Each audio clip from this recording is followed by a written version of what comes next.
Hi, Hiya, what's your name? Aseefa Sultan. Aseefa. Yeah. Aseefa, where are we? In Birmingham? Okay. And Aseefa, we've come together to discuss something very important today, haven't we? Yes. A long-term illness of yours. Yeah. What's it called?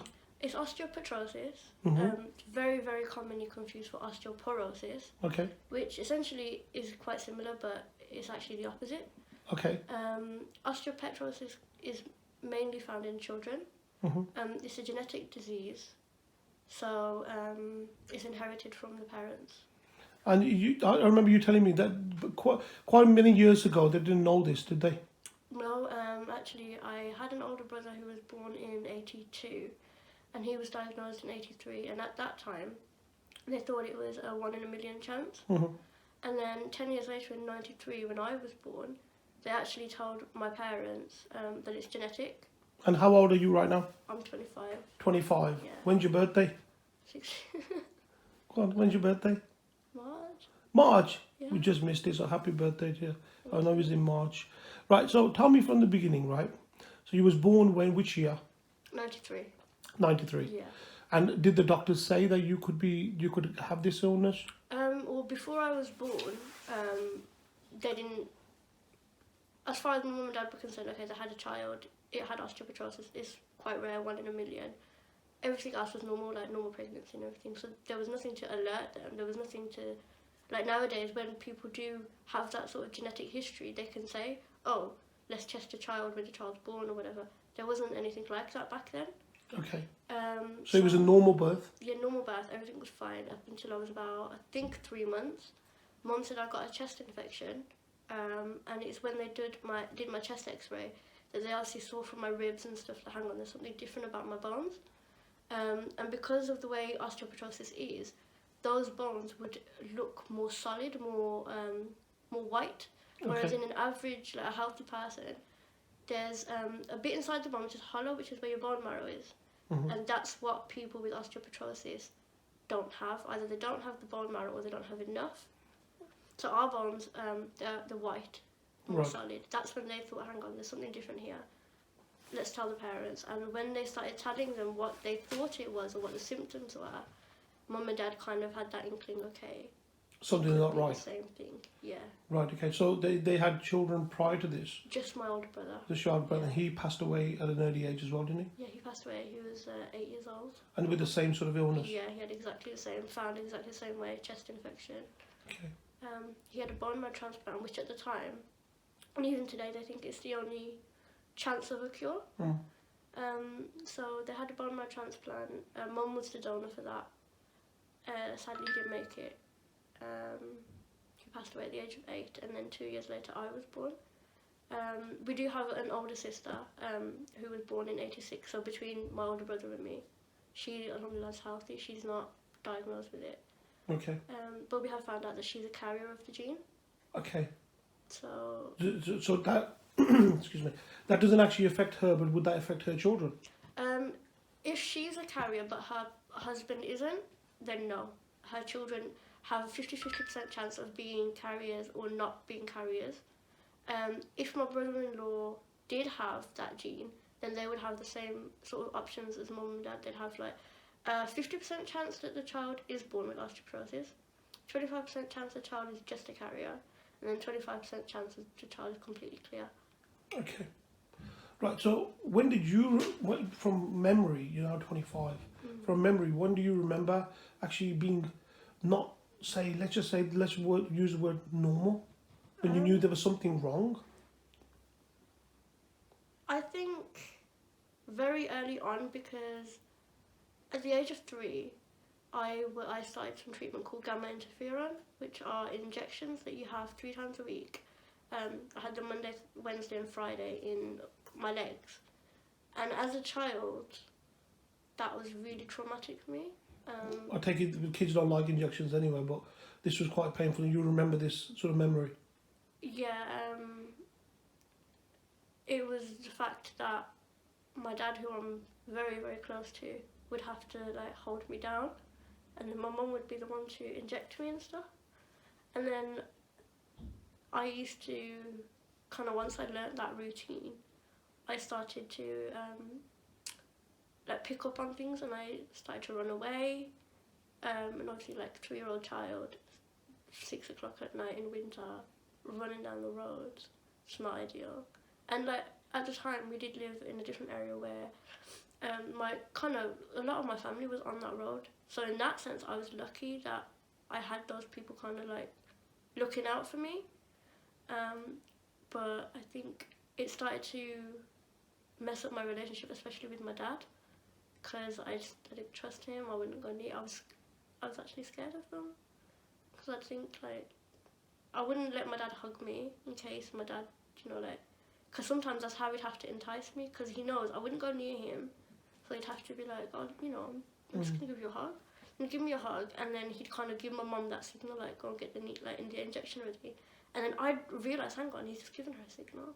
So I'd constantly be on edge. Wouldn't go near my dad.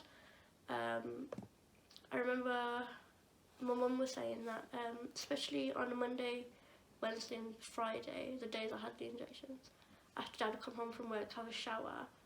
Once I knew Dad had his shower and we're about to sit down for dinner or whatever, that would be my injection time. Right. So I'd purposely avoid him, and she noticed when that was happening, something's not right here, it's not good for her. And I think the last straw for my mum was when she tried to inject me, and I kicked her hand, and the injection went into her hand, and that's when she thought, this is too much now, it needs to stop. So at 5, I stopped them. While I was on them though, like, I didn't get ill at all. No flus, no temperatures, no chicken. I didn't get chickenpox until after, when my little sister got them. So I was sort of like Superman. I was invincible almost. Didn't get anything, no temperature. Even now, like, I hardly get temperatures. But everything else, obviously, like colds and stuff. You've been through a lot of surgeries and stuff? Yes, I've had 27, I think. 27 was my most recent one, which was about 7 weeks ago. And why do they have to keep having to operate on you? It's basically treatment as and when, because they don't have a fixed cure for it. What they're doing is trying to treat the symptoms or what's happened because of the condition. So most of my surgeries have been on my jaw. A lot of them have been to either take out teeth or bits of dead bone, which is quite common actually in people with osteopetrosis. There's something called osteomyelitis, which is an infection within the bone. So most of my surgeries have purely just been due to that, but I have had surgeries on my head. I've had grommets put into my ears. I've had bone biopsies. I even had pins put into my legs back in 2002, because another common symptom of osteopetrosis is bowed legs. So that's where basically from your knees downwards, instead of your legs being straight, they'll start to go out. So what the pins try and do is try and bring your legs back into a straight alignment. So they stayed in for a year, and then I had another surgery to take those out. What else was that? I think that's it. I've had my spleen taken out. How is your relationship with your mother and father? Alhamdulillah, it's really good. I think I can't fault them as parents. I've never been that kind of child to say, this is your fault, or you gave this to me, and I've never been like that. And I think part of that is because they've always been open with me about it. They've always said, okay, this is what you've got, this is what's going to happen, this is what the doctors want to do. They've always been open with me about it, so how can I fault them? How can I blame them because it's not their fault? I've always had that like open relationship to say, okay, especially as I've gotten older and I've been able to articulate what I'm going through, to say, you know what, I don't want this, or I don't want that, or do you think, how would you feel if I did do that? You've got this very nice open relationship then, isn't it? Yeah, definitely. And how's your relationship with your siblings? I think when I was younger it was a lot harder because purely I was the ill one, they weren't. They didn't know what I was going through because I was the one that was always getting needles. I was always in hospital. I was always under tests. Like, I felt like a guinea pig at one point. I was just constantly going through tests and scans, and why did it have to be me? Why couldn't it be my little sister? Why couldn't it be my older sister? Why isn't anybody else my age going through it in my class? So I was very distant from my siblings for a long time. As I got a bit older, I did get closer to my older sister. I think maybe because she had that sort of mature side and she saw it with my older brother, so she understood a bit more. And then with my younger sister, because mum was always with me at hospital, that then affected her relationship with mum. Then there was that almost resentment there between the two of us, because it was that competing, like, that's, you know, I deserve mum, I deserve mum type of thing. And then it wasn't until a few years ago that me and my sister did start to become a lot closer. And what about your younger sister? But that's the sister I'm talking about. Okay. Yeah. Right. So, what about mobility? How are you for mobile?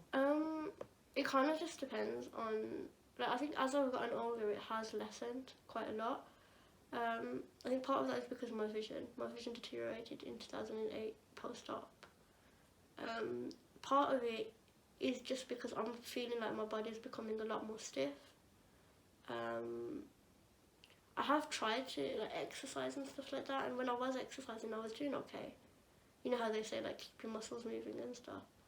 But I've noticed personally, especially in the winter months, I sound like an old lady, but it's really painful. And you know when your joints just get stiff in the morning? It's a lot like that. But then sometimes I'll have really good days where, you know, I'm kind of just walking fine. But almost always I won't be able to walk too far. You are from a Pakistani background, aren't you? Yeah. How do you see yourself growing up in a Pakistani household and then having Pakistani relatives? Do they understand this condition? Are they sympathetic? Are they empathetic?